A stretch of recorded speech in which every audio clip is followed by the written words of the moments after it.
Euronews. Las noticias. Saludos desde Madrid y bienvenidos a Euronews hoy. Este lunes abrimos el informativo con las negociaciones para el alto el fuego en Ucrania. Trump negocia con Rusia, según sus palabras, territorios ucranianos y centrales eléctricas, entre otros asuntos. Mañana hablará con Putin sobre qué ocurre con estas zonas ocupadas, algo que es tabú para Kiev. Por otro lado, los hutíes de Yemen están respondiendo con misiles balísticos tras la acción militar decisiva ordenada por la administración Trump en el Mar Rojo. Por cierto, Estados Unidos ha deportado sin pruebas a más de 230 presos a una megacárcel de El Salvador. Y nos acercaremos a la grave crisis de vivienda que viven ciudades como Madrid o Barcelona. Vamos con la actualidad del día. Los rebeldes hutíes de Yemen afirman haber lanzado un ataque de represalia contra un portaaviones estadounidense. La investigación preliminar del incendio con 59 muertos en una discoteca de Macedonia del Norte arroja sospechas de soborno y corrupción. La situación del Estado de Derecho empeora en la UE, según un informe publicado este lunes por la Unión por las Libertades Civiles de Europa. El Vaticano publica la primera fotografía del Papa Francisco desde su hospitalización hace poco más de un mes. Los rebeldes hutíes de Yemen afirman haber lanzado 18 misiles balísticos y de crucero, además de drones, contra el portaaviones estadounidense Harry S. Truman en represalia. Un portavoz militar hutí afirmó que no dudarán en atacar todos los buques de guerra estadounidenses en el Mar Rojo y el Mar Arábigo. El ataque se produce después de que Estados Unidos lanzara el sábado decenas de ataques aéreos contra zonas controladas por los hutíes en Yemen, incluyendo la capital, Sanaa, y la provincia de Saada. Los hutíes afirman que los ataques causaron la muerte de al menos 31 personas, en su mayoría mujeres y niños. La semana pasada los hutíes anunciaron que reanudarían los ataques contra buques israelíes después de que Israel cortara el flujo de ayuda humanitaria a Gaza este mes. El secretario de Estado de Estados Unidos, Marco Rubio, declaró el domingo a medios estadounidenses que los ataques continuarán hasta que los hutíes dejen de controlar el tráfico marítimo. El domingo, el jefe de la Guardia Revolucionaria Paramilitar de Irán negó la participación de su país en los ataques hutíes, según la televisión estatal.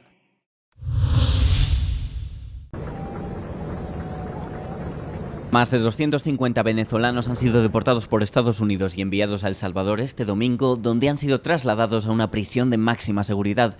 El presidente salvadoreño y el secretario de Estado estadounidense han confirmado esta deportación masiva a pesar de la orden de un juez que bloqueaba la extradición. La administración Trump los acusa sin pruebas de ser miembros de la banda criminal Tren de Aragua, aduciendo una centenaria ley de enemigos extranjeros para llevar a cabo su expulsión. Yo la verdad no sé dónde estamos, como no se podía ver nada. Cuando nos dejaron en el lugar, cuando ya estamos así que miramos, está en una pared. Yo en medio volteo así para atrás, pero está otra pared grandísima con púa y todo eso, y yo no se ve nada. Y ahí de una vez nos metieron, ya era pura puerta. Cuando yo llego así a bajar la cabeza, que veo así una alfombra, dice Guantánamo. La administración Trump no ha identificado a los migrantes deportados, ni ha aportado pruebas de su pertenencia a una banda, ni que hayan cometido algún delito en Estados Unidos. La ley de enemigos extranjeros utilizada solo se ha utilizado 3 veces en la historia del país. La situación de los encarcelados en El Salvador es incierta. La industria francesa del champán se prepara para un duro golpe después de que el presidente estadounidense Donald Trump amenazara el jueves con imponer aranceles de hasta el 200% al alcohol europeo si no se levantan las nuevas tasas de la Unión Europea sobre el Bourbon. Estados Unidos es el primer cliente de Francia en lo que a exportaciones de champán se refiere, lo que provoca el pánico entre bodegueros de un sector ya debilitado. Las ventas de champán se hunden desde hace más de 2 años, ya que los consumidores, cansados de la inflación tanto en Francia como en el extranjero, reducen sus compras debido a la subida de los precios, una tendencia de la que se ha percatado la propietaria de una tienda de vinos parisina. Vendo champán, pero en los últimos 2 años los precios han subido mucho. Durante los últimos 2 o 3 años los precios han subido regularmente y como resultado mis clientes se están alejando.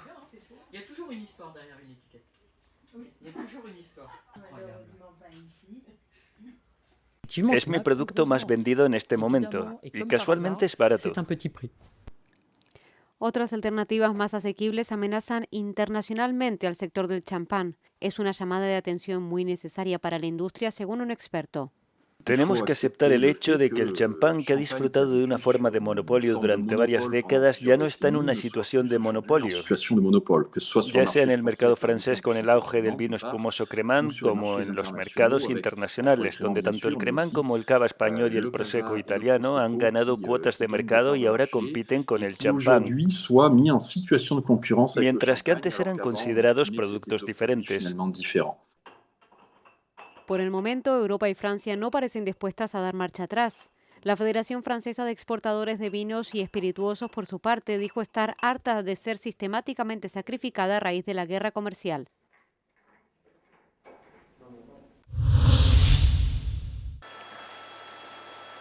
Al menos 32 personas murieron a causa de un sistema de tormentas que provocó tornados, incendios forestales y lluvias torrenciales en todo Estados Unidos, afectando especialmente al centro y el sur del país, donde viven más de 100 millones de personas.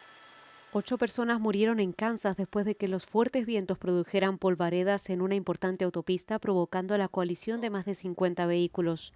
6 personas murieron y 3 fueron dadas por desaparecidas cuando las tormentas arrasaron Mississippi. Al menos 12 personas perdieron la vida en Missouri, el estado más afectado por los tornados. Los gobernadores de Mississippi, Georgia, Arkansas y Oklahoma declararon el estado de emergencia y se preparan para condiciones aún más severas. Las tormentas provocaron más de 100 incendios forestales. El gobernador de Oklahoma afirma que las llamas quemaron en su estado una superficie de casi 700 kilómetros cuadrados. Los padres de los jóvenes que murieron en el incendio de una discoteca en Macedonia del Norte se concentraron ante hospitales y oficinas municipales de Kokani para pedir más información a las autoridades. Un incendio de grandes proporciones arrasó una discoteca abarrotada en la ciudad oriental de Kokani en la madrugada del sábado al domingo, causando al menos 59 muertos y 155 heridos. Algunos familiares visiblemente indignados exigieron explicaciones. Solo tenía un hijo, solo uno, y me lo quitaron. La puerta de la discoteca era como la puerta de un sótano en ruinas. Ese es el tipo de puerta que tenía ese club. Debería tener 5 puertas diferentes, 5 puertas. El trágico incendio generó una cascada de mensajes y reacciones internacionales de apoyo. En una publicación en la red social X, la presidenta de la Comisión Europea, Ursula von der Leyen, expresó sus condolencias a las víctimas y sus familiares. El presidente de Ucrania, Volodymyr Zelensky, deseó una pronta recuperación a los heridos, y el Papa Francisco, hospitalizado desde hace más de un mes por sus problemas respiratorios, también ofreció sus profundas condolencias. Las autoridades de Macedonia del Norte afirman haber aceptado ofertas de ayuda de Bulgaria, Grecia, Serbia y Turquía para enviar a pacientes con heridas potencialmente mortales a recibir tratamiento en esos países, pero para muchos de los supervivientes las heridas no pueden ser tratadas. Algunas personas se asfixiaron allí, algunas personas se quedaron en la discoteca y no pudieron sacarlos. De alguna manera me las arreglé, me caí por las escaleras y me atropellaron, me pisotearon. Apenas me mantuve con vida y apenas podía respirar. Al final conseguí salir, pero perdí a mi hermana. Las autoridades afirman que el club nocturno tenía más del doble de su ocupación máxima de 250 personas en el momento del incendio. 15 personas han sido detenidas para ser interrogadas después de que una inspección preliminar revelara que el club funcionaba sin la debida licencia. El ministro del Interior indicó que el caso está salpicado por sospechas de soborno y corrupción.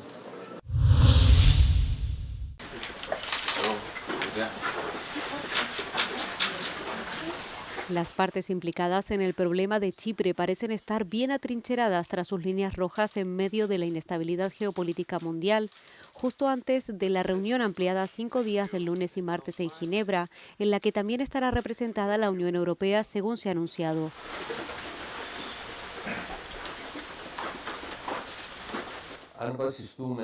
Si nos basamos en las posiciones de las dos partes, no podemos esperar un resultado positivo porque no hay un terreno común. Esto es un hecho, pero como ha habido un trabajo previo por parte de Naciones Unidas, creo que se dará un primer paso para tener un seguimiento.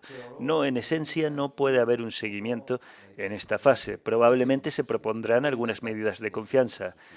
como una medida que ya se está discutiendo, la apertura de nuevos pasos fronterizos. Ambas partes están de acuerdo en esta apertura, es decir, de nuevos pasos fronterizos.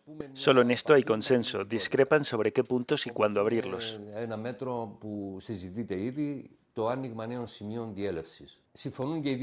Esto puede superarse fácilmente con una intervención del secretario general.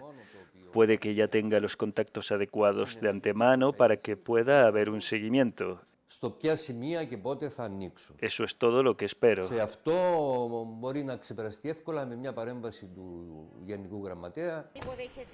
El presidente de la República de Chipre ha declarado que Nicosia acude a Ginebra con un plan concreto y propuestas específicas que poner sobre la mesa.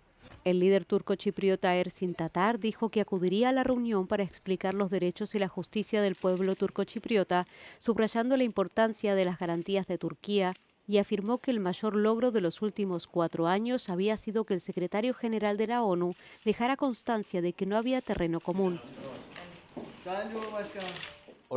La gente siempre tiene la esperanza, incluso la débil esperanza de que algo, un milagro, ocurra para salir de este punto muerto.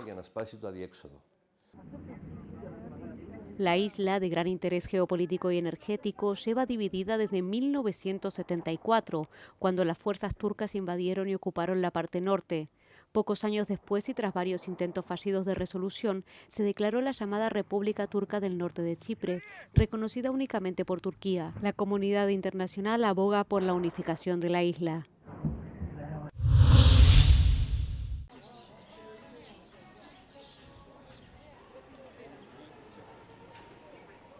La situación del Estado de Derecho empeora cada año en la UE. Los índices de democracia como el sistema judicial, las medidas anticorrupción y la libertad de los medios de comunicación se enfrentan a retos y deficiencias persistentes y sistémicos. Un informe sobre el Estado de Derecho publicado este lunes por la Unión por las Libertades Civiles de Europa muestra que aunque los países presentan variaciones individuales, en una observación más amplia se revela que todos los aspectos fundamentales del Estado de Derecho se han enfrentado a retos similares y cada vez más profundos en los últimos años.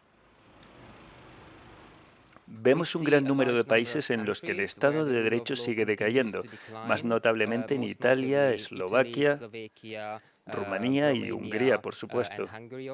La razón detrás de esto es que la UE no es lo suficientemente fuerte en sus respuestas a los declives en el Estado de Derecho. Si las violaciones del Estado de Derecho se permiten, incluso tácitamente, se alienta a los líderes gubernamentales a seguir deteriorando aún más el Estado de Derecho. Es el 6º año de este informe de 1000 páginas, resultado de la colaboración de 43 organizaciones de derechos humanos de 21 países de la UE, coordinadas por la ONG Liberties.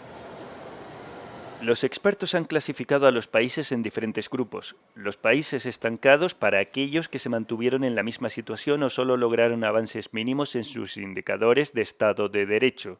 A esta categoría pertenecen Grecia, Irlanda, Malta, Países Bajos y España.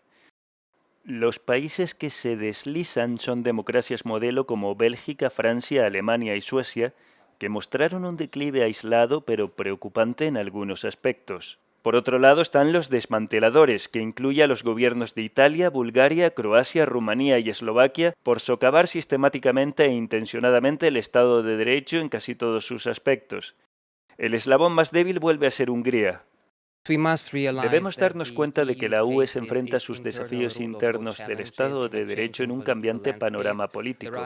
El auge de la extrema derecha populista en Europa, el declive político y democrático en Estados Unidos y la guerra de Rusia contra Ucrania debilitan la unidad y resistencia de la UE frente a las amenazas autoritarias. Según el documento, sería absolutamente crucial que la Comisión Europea vinculara el informe anual sobre el Estado de Derecho a otros mecanismos de aplicación del mismo, como los procedimientos de infracción del artículo 7 o el mecanismo de condicionalidad. El Vaticano publicó la primera fotografía del Papa Francisco desde su hospitalización hace poco más de un mes. El pontífice fue retratado vistiendo una estola púrpura típica de las vestiduras litúrgicas de Cuaresma. Francisco apareció sentado en una silla de ruedas frente a un altar en la capilla del Hospital Gemelli de Roma. El Vaticano dice que el Papa, de 88 años, participó en la celebración de una misa con otros sacerdotes. Francisco fue trasladado de urgencia al hospital el 14 de febrero. Una bronquitis crónica de una semana se convirtió en una neumonía bilateral. Sus seguidores han visitado el hospital de Roma donde se encuentra para rezar por su recuperación. El domingo un grupo se reunió frente al hospital para bailar tango para el Papa. Los bailarines dijeron que querían hacer sentir al pontífice argentino la energía del tango. Nunca lo olvidaré. Recuerdo que me acerqué a él y le dije, Santo Padre, ¿puedo darle un abrazo de tango? Y él me contestó, ¿cómo me gustaría bailar un tango con usted? Y sentí que me moría de la emoción cuando dijo eso. Es una sensación maravillosa saber que es argentino y que ama el tango. Es realmente algo maravilloso y creo que se merece sentir nuestra energía. La semana pasada, los médicos que supervisan el tratamiento de Francisco dijeron que ya no estaba en estado crítico, pero subrayaron que su situación seguía siendo compleja. La edad del Papa, su falta de movilidad y la pérdida de parte de un pulmón cuando era joven siguen siendo factores que preocupan a los médicos y requieren una vigilancia constante. Una radiografía reveló que la infección respiratoria estaba remitiendo, pero durante el día Francisco sigue necesitando oxígeno suplementario de alto flujo. La vivienda se ha convertido en uno de los principales problemas sociales y económicos en Europa, con un impacto especialmente notable en países como España y ciudades como Madrid y Barcelona. Según los últimos datos de Eurostat, el coste de la vivienda en la Unión Europea representa una carga insostenible para muchas familias. Ampliamos toda esta información con el siguiente reportaje de nuestro compañero Roberto Macedonio. Comprar una vivienda es casi imposible para muchas personas en la Unión Europea. En la última década los precios han subido una media del 48% en todo el bloque. España es uno de los países más afectados. Los jóvenes se van de casa de sus padres a los 30 años, siendo el segundo país en el que más tarde se emancipan. El elevado número de apartamentos turísticos y la falta de proyectos públicos de vivienda podrían estar detrás de la subida de los precios. Ha subido el precio de la vivienda en el último año, un 20% el precio de compra y un 15,4% el precio de alquiler. En municipios de la corona metropolitana se están pidiendo por viviendas de 3 habitaciones pues alquileres de 1.200 euros y hasta 1.500 euros. En el distrito centro el alquiler ha subido casi un 21%. El Partido Socialista asegura que el Gobierno está haciendo frente a esta situación a través de la Ley de Vivienda. La oposición discrepa. De una ley de vivienda que se aprobó hace unos años y que está funcionando en territorios como Cataluña, donde han bajado los alquileres de un 3 a un 5%, es decir, funciona. Lo que ocurre es que hay comunidades del Partido Popular que no la están aplicando y que están sometidas a crecimiento de precios del 14%. El Gobierno de la Comunidad de Madrid sí que aplica la ley de vivienda, lo que no aplica son las zonas tensionadas. Hemos visto que las zonas tensionadas en Barcelona tuvieron una mínima bajada del precio del alquiler, pero ahora están a máximos históricos.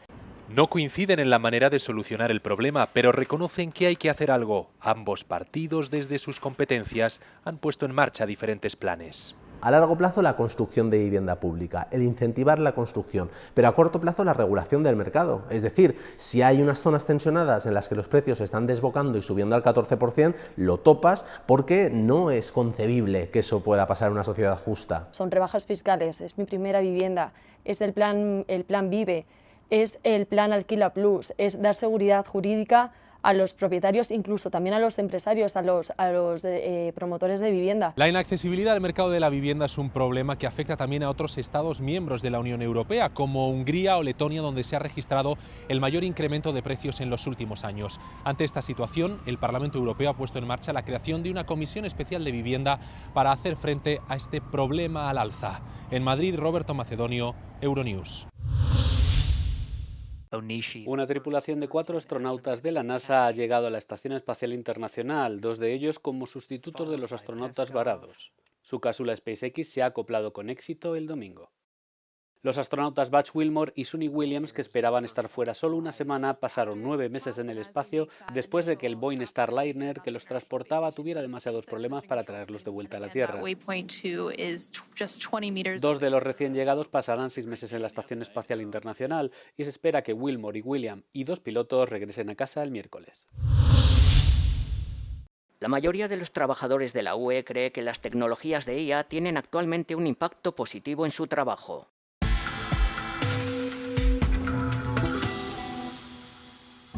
Según una encuesta del Eurobarómetro, el 66% de empleados de la UE cree que la IA y las tecnologías digitales más recientes benefician a su trabajo, mientras que el 21% no está de acuerdo. El país más positivo es Malta con un 85%, seguido de Suecia con un 78% y Lituania con un 76%. El país más escéptico es Rumanía. El 32% cree que la IA es perjudicial para su trabajo actual. Le siguen Italia, 25%, Portugal, 24% y Francia y Bélgica, ambos con un 23%. Sin embargo, algunos de los países más escépticos respecto a la IA también declaran los niveles más bajos de competencia en el uso de estas nuevas tecnologías.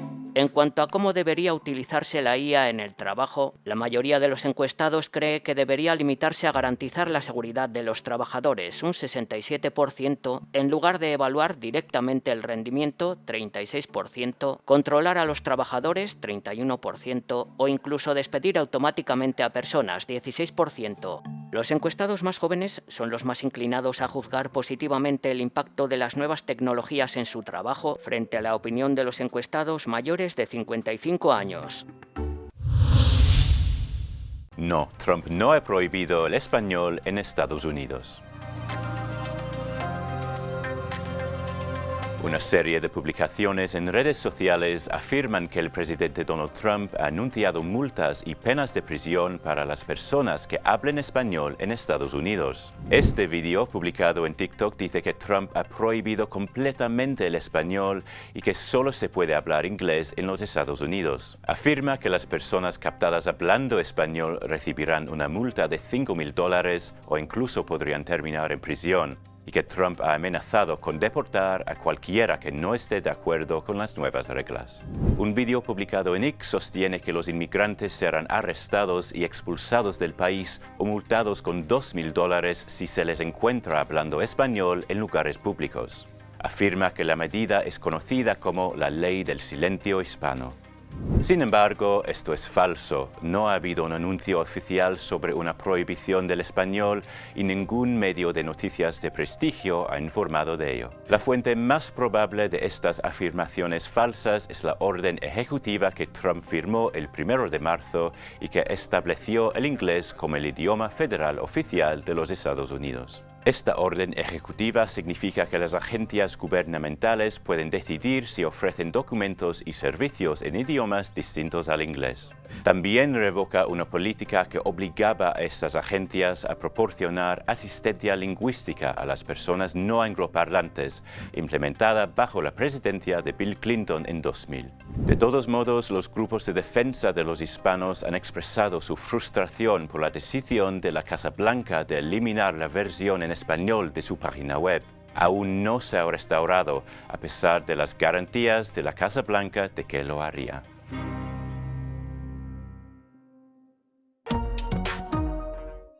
Hasta aquí el informativo de este lunes. Gracias por seguirnos y por todos sus me gusta. Les dejamos con el tiempo y con el no comment del día, en el que verán la carrera de obstáculos con la esposa a cuestas de Dorking, en Reino Unido. Buenos días, buenas tardes, buenas noches.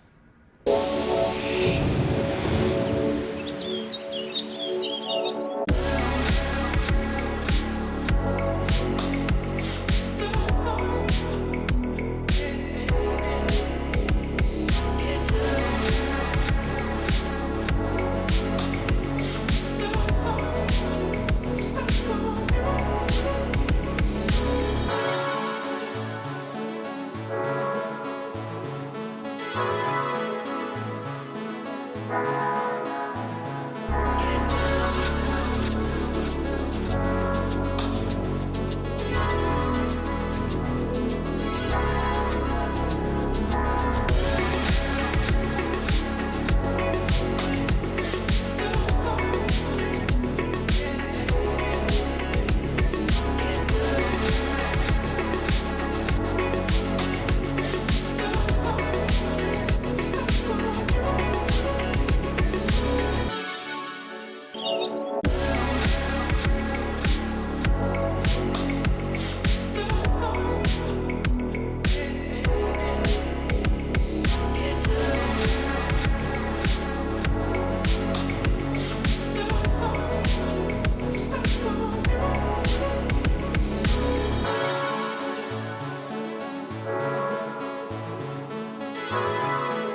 turn round. Well done.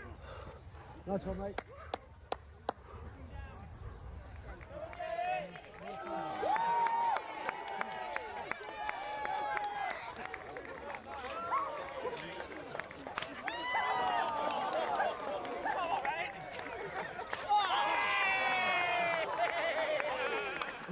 Champs again. You good? Yeah. Thank you.